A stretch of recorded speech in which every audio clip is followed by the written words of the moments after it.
जय हिंद दोस्तों, स्वागत है आपके अपने परिवार संयुक्त एकेडमी में। आज हम देखेंगे रीजनिंग के महत्वपूर्ण चैप्टर बेन आरेख के बारे में।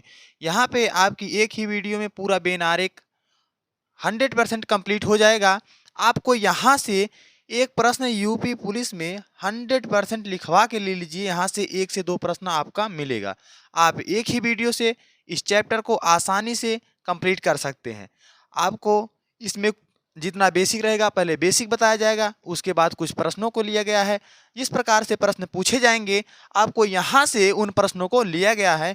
आपकी तैयारी को बेहतर बनाने के लिए हमने उस टाइप के प्रश्न लिए हैं जो आपके बार बार यूपी पुलिस में पूछा जाता है। चलिए देखते हैं आज के इस सीरीज में क्या क्या है, कैसे प्रश्न लिए गए हैं, आपको किस तरह से पढ़ाई करनी चाहिए। देखिए आपके पास समय कम है, समय आपके पास 1 ही महीने है। आप लोग जितना प्रैक्टिस लगा सको प्रैक्टिस करो। उसके बाद जो चैप्टर छूट रहा है चैप्टर भी पढ़ते रहो, प्रैक्टिस भी करते रहो। इससे आपकी तैयारी में प्रतिदिन सुधार आएगा और आने वाले समय में आप अच्छे से पेपर दे पाओगे उत्तर प्रदेश पुलिस का। चलिए देखते हैं किस प्रकार के प्रश्न, इसमें आपको क्या समझने की जरूरत है। यहाँ पे आपको ये बात देखना है कि पहले तो हमको बेन आरेख में कुछ बातें ध्यान देनी है, कुछ समझना है आपको। कैसे? जैसे यहाँ पे कहा है कि सभी ए बी है। मान लो यहाँ पे कहा है कि सभी ए बी हैं। सभी ए क्या है? बी है। अच्छा, ये जो है ये है, सभी ए जो है बी के अंतर्गत है। यही बात तो कहा है, यही चीज तो कहा है कि सभी जो ए है वह बी के। जब कोई संबंध सभी का आ जाएगा, जैसे कह सकते हैं कि बात आ गई पृथ्वी और ग्रह का संबंध आ गया, पृथ्वी और ग्रह का संबंध आ गया, तो कहेंगे कि पृथ्वी क्या है? पूरी पृथ्वी क्या है? ये ग्रह है। तो कहेंगे जो पृथ्वी है पूरी पृथ्वी क्या है? एक ग्रह है। जब भी आपकी इस तरह से बात आएगी कि आपका कोई चीज, पहला वाला चीज दूसरा संपूर्ण है या पूरा है, जैसे कहेंगे सभी ए बी है, तो कहेंगे सभी को अंदर सभी ए क्या है? बी के अंतर्गत है। बिल्कुल आपका क्लियर है। अच्छा, आगे कहा है कि कुछ ए बी है, कुछ ए बी है। आप कुछ का जब संबंध आएगा आप कुछ इस तरीके से बना सकते हैं, जैसे कुछ ए क्या है? बी है। यहां से समझिए, कुछ ए बी है, ये मान लो ये है, ये मान लो बी है, तो कहेंगे ए का कुछ भाग बी है। बिल्कुल हाँ, इतना भाग देखो क्या है, यह जो है ए का भाग है या बी का भाग है, या देखो कुछ का संबंध बता रहा ना आपका। जब पूरा संबंध बताएगा तो आप इस तरह से डायग्राम बनाइएगा। जब आपको कुछ संबंध लगे तो इस तरह से लगाइएगा। ठीक है, कहा है आगे देखिए, ये हमारा दो टाइप का प्रश्न यहाँ से बन सकता है। आप इसको अच्छे से समझ लीजिएगा। जब आपको कोई संबंध सभी का दिखेगा तब उसको अंदर रख के और पूरे को कवर करिएगा। यहाँ से आपका सभी का होता। अगर कुछ की बात किया है तो आप कुछ इस तरह से रखिएगा। चलिए देखते हैं अगला, कि सभी ए बी है परंतु कोई बी सी नहीं है। कहा है कि सभी ए जो है, सभी ए बी के अंतर्गत है। किसके अंतर्गत है? बी के, परंतु कोई भी सी नहीं है। कोई भी जो है सी नहीं है, सी नहीं है। कहेंगे सी क्या है? अलग है। जैसे कोई भी संबंध बताएगा, अगर वह चीज संपूर्ण है, जैसे कहेंगे कि शेर क्या है? ये एक जानवर है, तो क्या कहोगे? जितने शेर हैं सब क्या है? जानवर के अंतर्गत है। ये बात हुआ ना। ये नहीं कि कुछ शेर जानवर है, इस तरह से नहीं बताएंगे कि ये शेर कर दिया और यहाँ से शेर कर दिया, यहाँ से कुछ जानवर ना, ये हमारा डायग्राम गलत हो जाएगा ना। सभी शेर जानवर होते हैं, ना कि कुछ जानवर होते हैं कुछ पक्षी होते हैं। ऐसा नहीं है कि सभी शेर क्या होते हैं? जानवर होते हैं। तो कहेंगे यहाँ पे हम अपने आप ही समझ लेंगे कि सभी की जब बात करेगा तो आप सभी को अंदर रख के पूरे को अच्छे से कवर करिएगा तो सभी का पहचान होता है। अगर कुछ की बात किया है तो कुछ भाग यहाँ से ले सकते हो और कुछ का आप निर्णय निकाल सकते हो। ठीक है, सभी की बात किया, कुछ की बात किया आपका। अगर कोई संबंध नहीं हो रहा है दोनों के बीच, जैसे संबंध कैसे नहीं, आ गया पक्षी, पक्षी आ गया और शेर आ गया, दो शब्द आ गए आपका और डायग्राम पूछा है, तो कहोगे पक्षी हमारी अलग होती है, शेर हमारा अलग होता है। पक्षी और शेर से कोई संबंध नहीं है ना, तो ये अलग अलग डायग्राम बनते हैं। ठीक है, आप लोग अगर इतना जानते हो तो डायग्राम आपकी गलती नहीं होने वाली है। पहले इतना बनाने का तरीका सीख लो, अब आप आसानी से एक आराम से पूरा जितना भी प्रश्न लिया है सबको गर्दा उड़ा दोगे तुरंत। देखो इस तरह से आपको समझना, अगर कुछ का होगा तो ये संपूर्ण होगा, तो ये कोई संबंध नहीं होगा तो दूर दूर तक कोई वास्ता नहीं। क्लियर हुआ आपका? चलिए देखते हैं आगे। हाँ, यहाँ पे बताया कि शेर मोर जानवर के बीच सही बेन आरेख बताइए।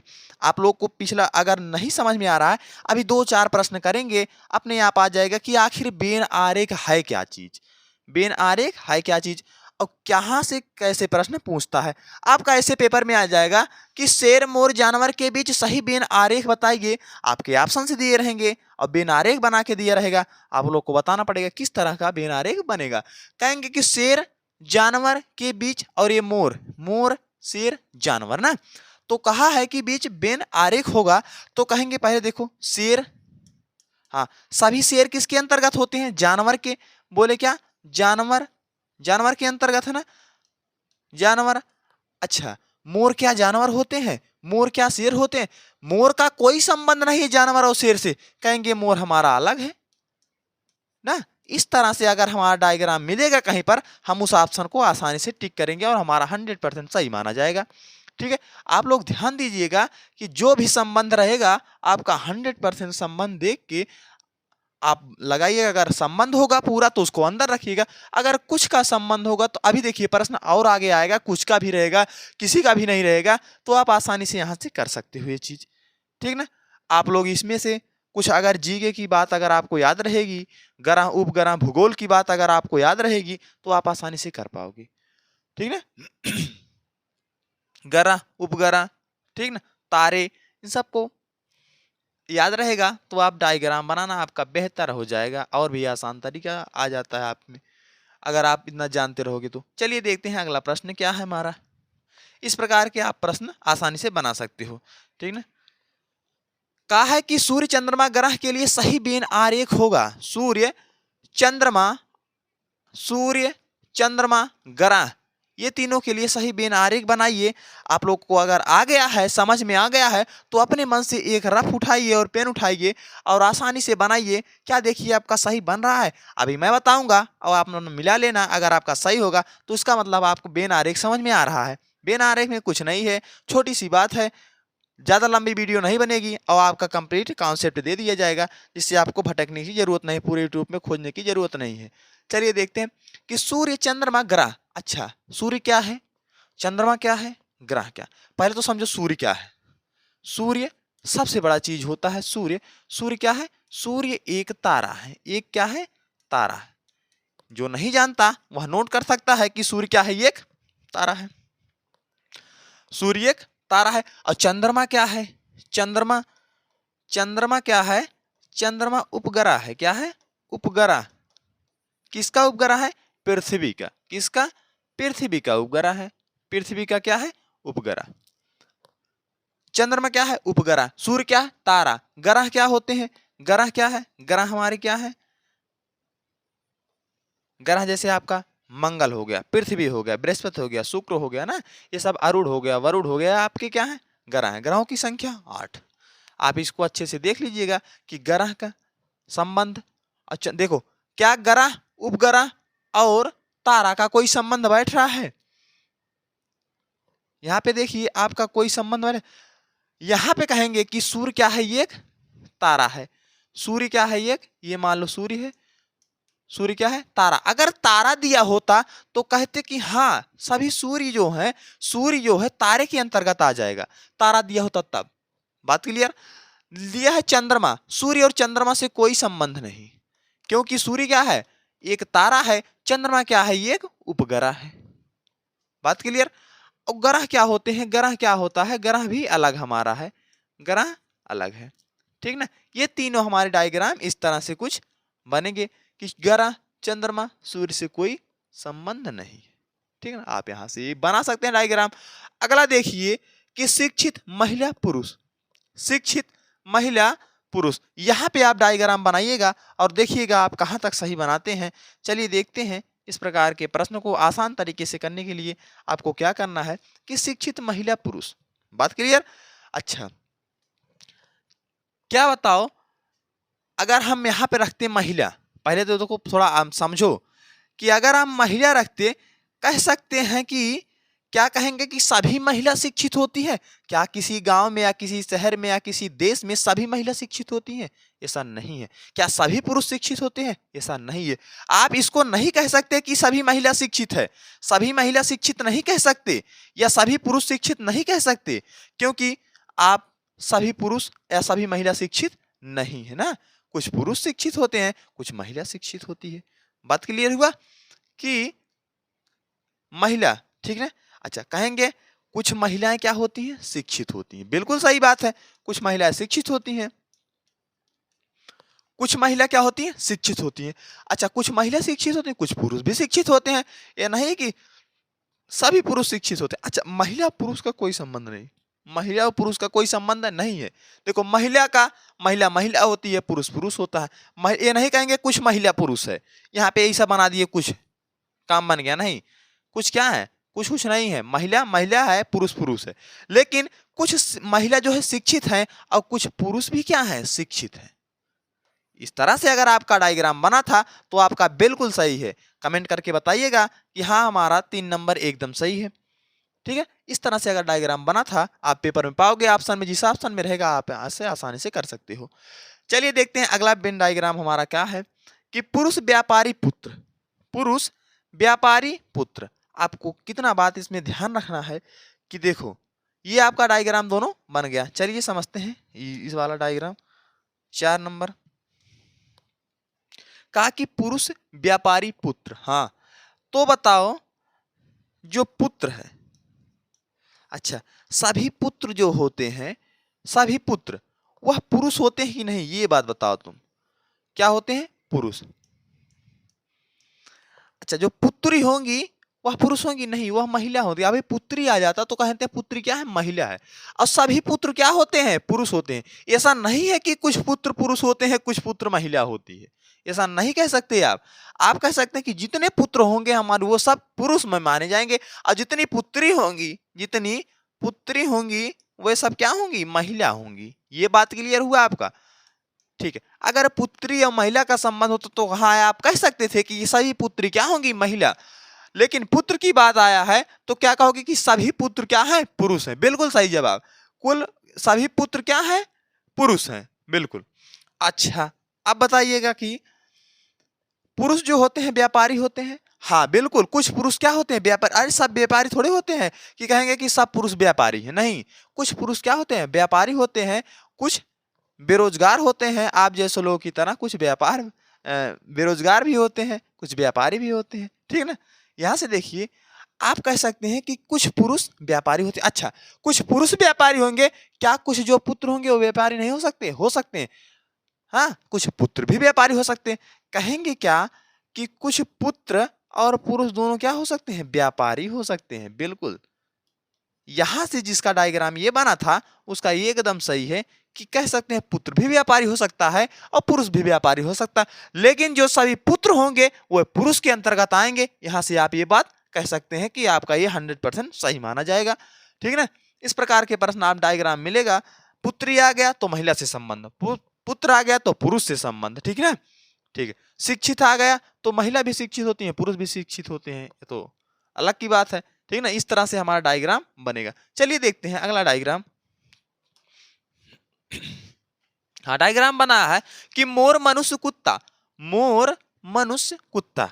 ठीक है। यहां से आपका डायग्राम बनाइएगा। आप लोग वीडियो को रोक करके डायग्राम बनाओ रफ में। देखो, रफ और पेन लेकर बैठा करो आप लोग।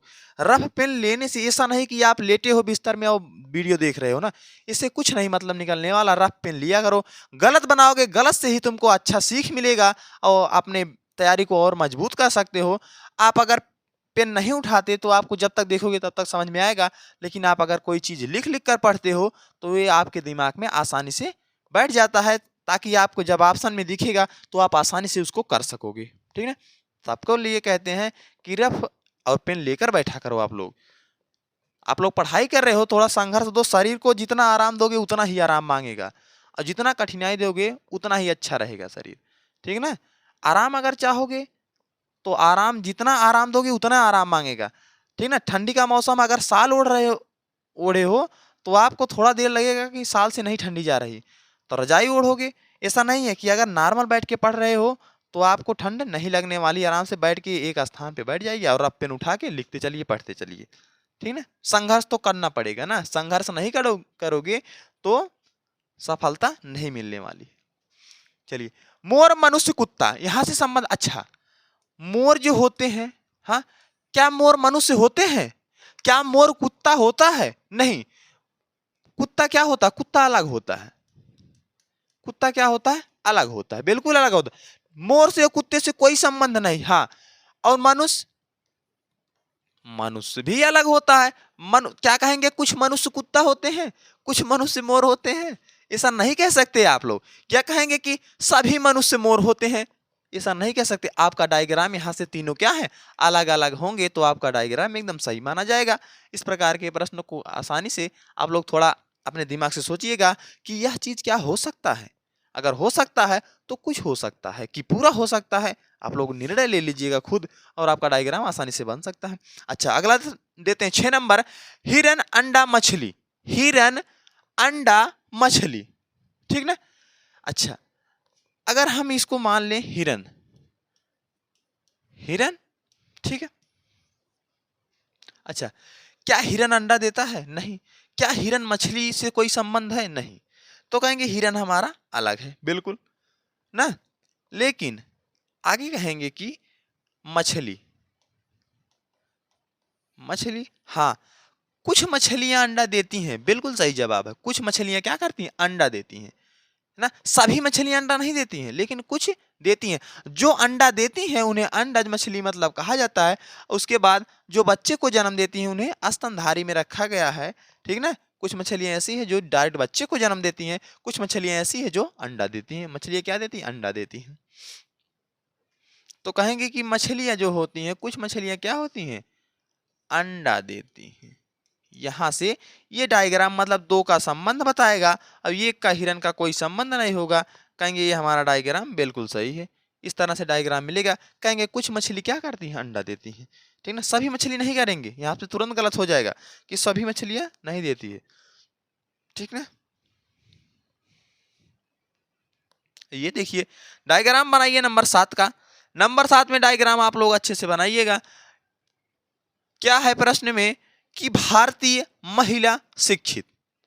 अच्छा, आप लोग दिमाग से बताइए, क्या केवल भारतीय महिला शिक्षित होती हैं?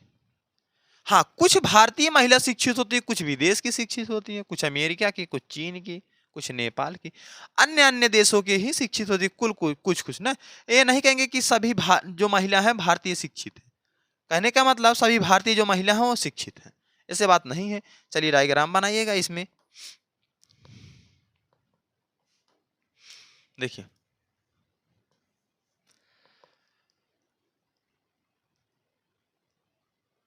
कहेंगे कि कुछ महिला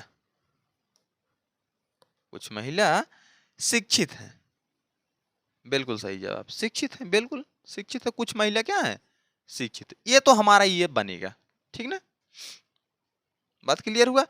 कहेंगे कि कुछ महिला जो शिक्षित है वह भारतीय हो सकती, कुछ हो सकती है भारतीय ना, कुछ भारतीय हो सकती हैं, कुछ विदेश की हो सकती हैं। बोले तो अमेरिका, चीन, नेपाल की हो सकती हैं। कहेंगे कि कुछ महिलाएं, देखो इतना महिला क्या है? भारतीय हैं जो शिक्षित भी हैं। अब इतना कुछ भाग जो है ये अशिक्षित भी है तथा अन्य यहाँ पे अशिक्षित भी हैं। अब यहाँ से भारतीय भी हैं और कुछ क्या है? भारतीय हैं, कुछ अन्य। क्या केवल भारतीय की महिला शिक्षित होती है? नहीं, सभी देशों की महिलाएं शिक्षित मानी जाती हैं, होती हैं, ठीक ना। इस तरह से अगर आपका डायग्राम बन रहा है तो आपका डायग्राम बिल्कुल सही है। आप इस तरह से बना लीजिएगा कि कुछ शिक्षित क्या है? भारतीय हैं जो महिला भी हैं, बिल्कुल सही बात है, ठीक। चलिए 8 नंबर देखते हैं प्रश्न। और क्या, देखो वो टाइप तुम्हारा चेंज हुआ। यहां से वो टाइप का प्रश्न अगर पूछा जाएगा आप आसानी से डायग्राम बना लीजिए। और ये प्रश्न आपको बार बार पूछा जाता है पुलिस में कि ये बेनारेक बना के दे देगा और बता देगा कुछ महिला शादीशुदा हैं, उसके बाद अध्यापक ऐसे बना देगा, या तो बताएगा वृत्त आयत त्रिभुज ना, इन सब में बताएगा कि वृत्त ये इसको दर्शा रहा है पुरुष को, आयत जो है महिला को दर्शा रहा है। उसके बाद त्रिभुज जो है शादीशुदा को दर्शा रहा है। आप लोग वहां से दर्शा के देख लीजिएगा कौन कौन चीज किसको दर्शा रहा है। यहाँ से हम कॉन्सेप्ट को अच्छे से समझेंगे और ये एक दो प्रश्न में आसानी से आपकी गलती नहीं होगी और आसानी से कर पाओगे इसको। देखो, कहा कि दिए गए बेन आरेख के आधार पर बताइए कि कितने शादीशुदा ऐसे हैं जो ना तो अध्यापक है और ना ही महिला है। अच्छा, हम समझते हैं कि ये देखो इतना भाग महिला का है, ये चीज कितना भाग, ये क्या है, ये महिला का, महिला का भाग है इतना। हाँ कहेंगे, हाँ बिल्कुल इतना हमारा क्या है, महिला है। शादीशुदा की बात आ गई, हाँ इतना जो है शादीशुदा का भाग है, इतना। बात क्लियर, इतना क्या है शादीशुदा का। अध्यापक की बात आ गई, कहेंगे कि हाँ हमारे इतने अध्यापक भी हैं, इतने क्या है अध्यापक भी हैं। बात क्लियर हुआ, ठीक है। अच्छा, अब कहा है कि केवल देखो, अगर कहता केवल अध्यापकों की संख्या बताओ, केवल अध्यापक कितने हैं। हाँ देखो, 27 अध्यापक, केवल ऐसे 27 अध्यापक हैं जो शादीशुदा और महिला से कोई संबंध नहीं बताते। ये क्या है 27, केवल क्या है ये,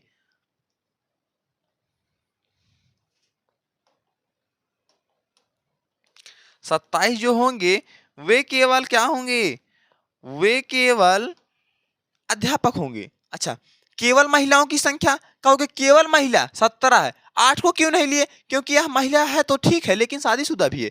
केवल देखो, जब केवल शब्द लग जाएगा तो आप आसानी से केवल शब्द, तो केवल उसी को देखिएगा जो किसी से कोई संबंध नहीं बनाता है। ठीक है, 17 देखो किसी से टच कर रहा है, नहीं कर रहा है। कहेंगे शादीशुदा, केवल शादीशुदा बताओ, तो कहोगे केवल शादीशुदा 16। अच्छा, शादीशुदा लोगों की संख्या बताओ, तब ये देखो शादीशुदा का डायग्राम है ना, तो कहेंगे जितना है सब शादीशुदा है। अब अध्यापक है महिला है वो तो बात अलग की है, लेकिन अगर शादीशुदा की संख्या बोलेगा तो आप लोग यहां से बता सकते हो कि शादीशुदा की संख्या 33 है। 16 4 20, 20 28, 28 5 33, तो कहोगे शादीशुदा की संख्या 33 है। कहोगे महिला की संख्या बताओ, तो इसको जोड़ लेना, 15 और 17 हो गया आपका 32, 32 4 36, 36 8 44, कहोगे महिलाओं की संख्या 44 है। कहोगे क्या अध्यापक की संख्या बताओ, तो अध्यापक केवल शब्द लगेगा तब केवल देखिएगा। अगर कहा कि अध्यापकों की संख्या बताओ, तो इसको इसको जोड़ के इसको जोड़ लेना और आपका उत्तर आ जाएगा 5 9 5 14 24, और 24 हो गया ये 27 51। कहेंगे केवल अध्यापकों की संख्या कितना हो गया, 51।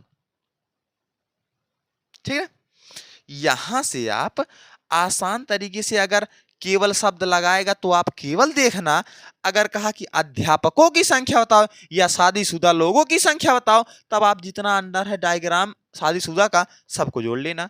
यहाँ पे आप लोग मिस्टेक मत करना।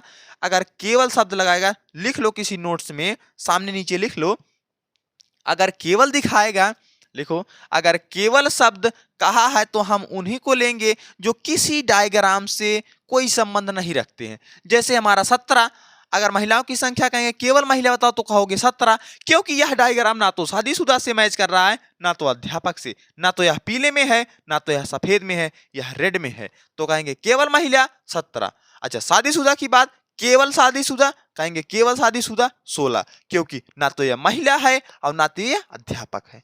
अच्छा, प्रश्न में अब चलते हैं, हमको हमारा कॉन्सेप्ट क्लियर हो गया बिल्कुल। अब देखिए यहाँ से आधार पर, दिए गए बेन आरेख के आधार पर बताइए कि कितने शादीशुदा ऐसे हैं जो ना तो अध्यापक है ना ही महिला है। कितने शादीशुदा ऐसे हैं जो ना तो अध्यापक हैं, अध्यापक ये वाला भाग ना, ये कहा है कि ना तो अध्यापक है और ना ही महिला है।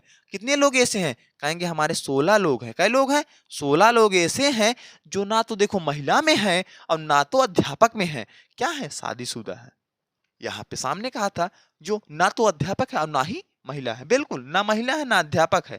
कितने लोग हैं, 16 लोग। यहां से आप चाहे जितना प्रश्न बना ले, आप यहां से आसानी से कर सकते हो।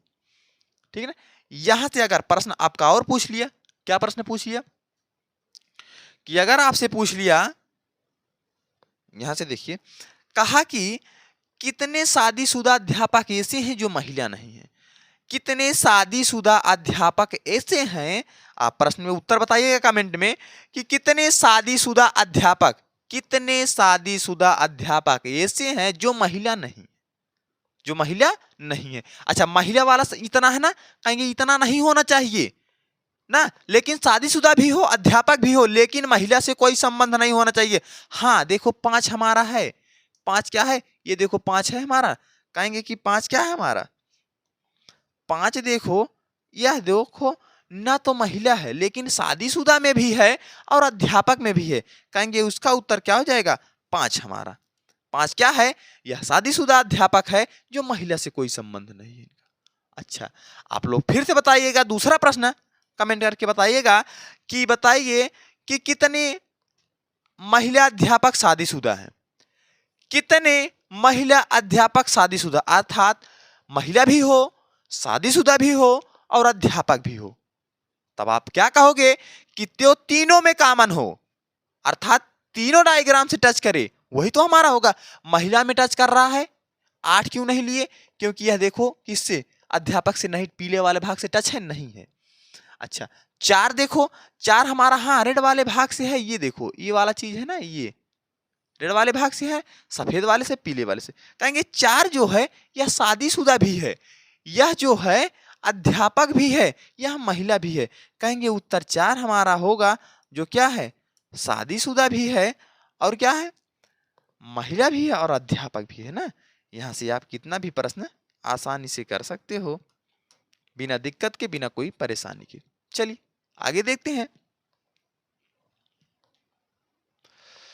यहां पे आप लोग अपने मन से लगाइएगा कि दिए गए बेन आरेख, दिए गए बेन आरेख में ज्ञात करें कि वह भारतीय महिला जो शिक्षित नहीं है, वह भारतीय महिला जो शिक्षित नहीं है।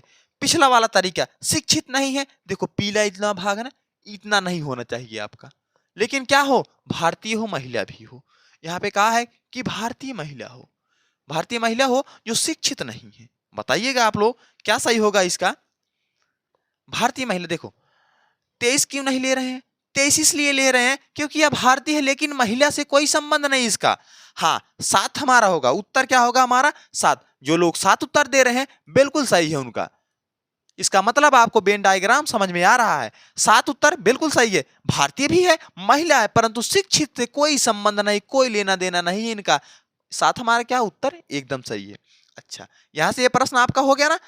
अब मैं प्रश्न बनाता हूं, इसमें आप लोग बताइएगा कितनी शिक्षित महिला ऐसी हैं जो भारतीय नहीं है, कितनी महिला शिक्षित ऐसी हैं जो भारतीय नहीं है। भारतीय नहीं है, जो नहीं है उनको छोड़ो, उनको क्या करो, अलग कर दो।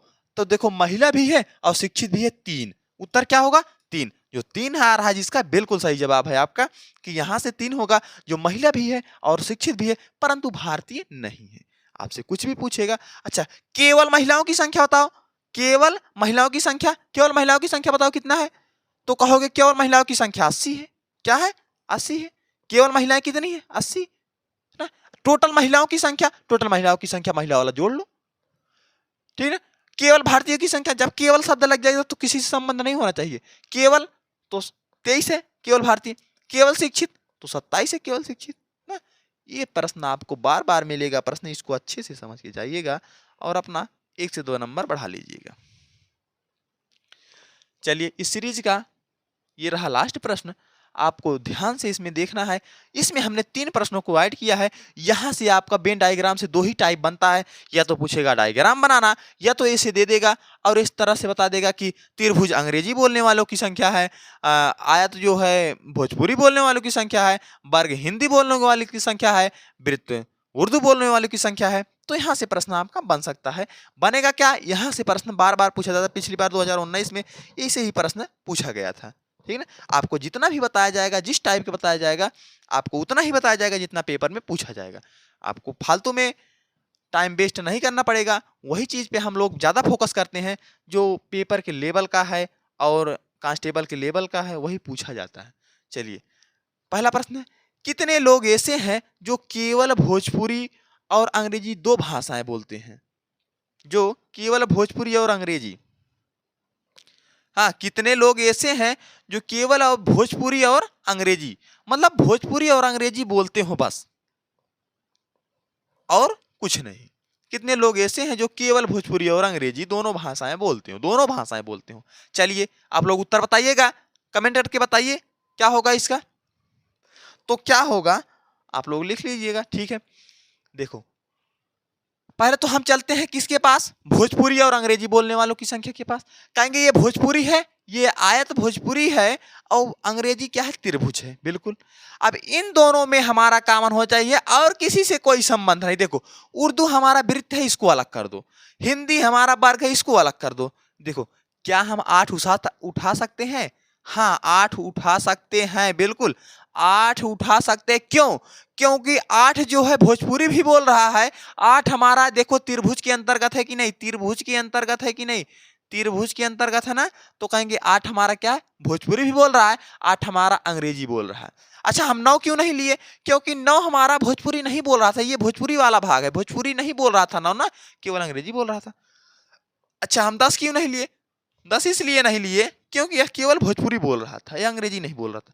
अच्छा हम 2 क्यों नहीं लिए, 2 इसलिए नहीं लिए क्योंकि 2 हमारा 3 भाषा बोल रहा है। कौन कौन बोल रहा है, उर्दू भी बोल रहा है, देखो वृत्त उर्दू भी बोल रहा है, भोजपुरी भी बोल रहा है, अंग्रेजी भी बोल रहा है, इसलिए 2 को नहीं लिए। तो आपका उत्तर हो जाएगा 8, बिल्कुल सही जवाब आपका उत्तर 8।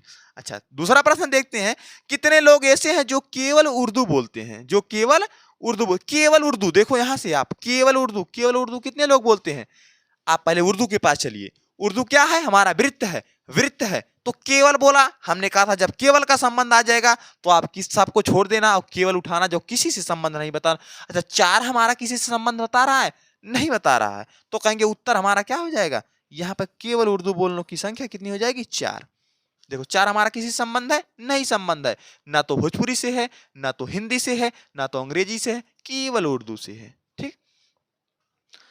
12वां आपका ये लास्ट प्रश्न, आप लोग इसको कमेंट में बताइएगा क्या होगा। उन लोगों की संख्या बताइए जो कम से कम 3 भाषाएं बोलते हो, जो कम से कम 3 भाषाएं बोलते हो। अच्छा 3 भाषाओं मतलब चाहे तो उर्दू भोजपुरी अंग्रेजी बोले, चाहे हिंदी उर्दू अंग्रेजी बोले, मतलब 3 भाषाएं बोलना चाहिए, उन लोगों की संख्या बताना है। अच्छा आप लोग इसको आसानी से लगा सकते हो, चलिए मैं बता देता हूं तीसरा वाला, आप लोग परेशान मत होइए, एक बार रोक के वीडियो प्रयास कर लेना। चलिए बता देता हूं 12वां कि उन लोगों की संख्या बताइए जो कम से कम 3 भाषा बोलते हैं। अच्छा ये देखो अगर हम 3 उठाएंगे, कहेंगे 3 हमारा हिंदी भी बोल रहा है वर्ग के अंतर्गत, वृत्त के अंदर उर्दू भी बोल रहा है और भोजपुरी बोल रहा है, देखो अंग्रेजी नहीं बोल रहा 3, कहेंगे ये तो हमारा 3 हो जाएगा, ये बात क्लियर हुआ। अच्छा और देख लेते हैं, अच्छा 2 के पास चलते हैं हम, 2 देखो हमारा उर्दू भी बोल रहा है, वृत्त में है, हाँ बिल्कुल, आयत में है, कहेंगे भोजपुरी भी बोल रहा है, अंग्रेजी भी बोल रहा है, लेकिन हिंदी नहीं बोल रहा। अर्थात 3 भाषा मिला ना, अंग्रेजी भोजपुरी और उर्दू, कहेंगे क्या 2 भी हमारा है, ठीक ना। अच्छा 3 हम 6 देखते हैं, 6 देखो हमारा उर्दू बोल रहा है, अंग्रेजी बोल रहा है, लेकिन क्या भोजपुरी नहीं बोल रहा, ना तो हिंदी बोल रहा है। तो कहेंगे और आप लोग ढूंढोगे और कुछ नहीं मिलेगा, कहेंगे कितने लोग, 5 लोग ऐसे हैं जो 3 भाषाएं बोलते हैं ना। यहाँ से आपका कॉन्सेप्ट क्लियर हुआ और ये चैप्टर आपका समाप्त हुआ। इससे ज्यादा प्रश्न आपका पेपर में बनने वाला नहीं है, आपको अच्छे से समझ में आ गया होगा। चलिए अगर समझ में आ गया है तो वीडियो को लाइक करिएगा, चैनल को सब्सक्राइब करिएगा। धन्यवाद, जय हिंद।